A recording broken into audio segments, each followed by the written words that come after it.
আজকে Khowai PS case number 92/2021 মোতাবেক আসামি তপন দাসকে মাননীয় আদালতে সারেন্ডার করেন।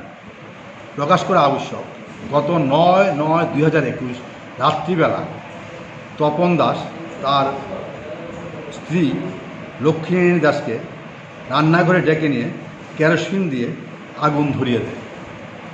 তপন দাসের 12 বছরের এক ছেলে আছে, তার নাম ত্রিদীপ দাস। সে তখন ঘুমোচ্ছিল। হইচই শুনে সে ঘুম থেকে উঠে দেখে তার মায়ের শরীরে আগুন জ্বলছে এবং তপন দাস আগুন নেভানোর চেষ্টা করছে।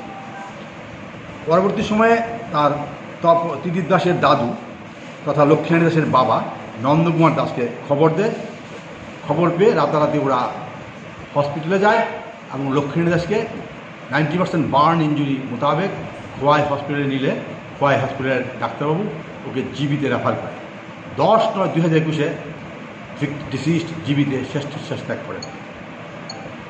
লক্ষ্মী দাসের পিতা নন্দকুমার দাস তপন দাসের বিরুদ্ধে মামলা রুজু করেন আন্ডার সেকশন 326, 302 অ্যান্ড 34 IPC। সেই মোতাবেক তপন দাস আজকে মাননীয় আদালতে সারেন্ডার করলে লার্নেড কোর্ট সমস্ত কিছু পর্যালোচনা করে এবং ত্রিদীপ দাসের কথা ওই ডিসিস্টের সন্তান 12 বছরের ত্রিদীপ দাসের 164 মাননীয় জুডিশিয়াল ম্যাজিস্ট্রেট ফাত্তাসে প্রেরণ করে। সে সব কিছু দেখে তপন দাসের বেল রিজার্ভ করে আগামী 7/10/2021 তারিখে আবার কোর্টে আসার জন্য লার্নেড কোর্ট অর্ডার পাস করে।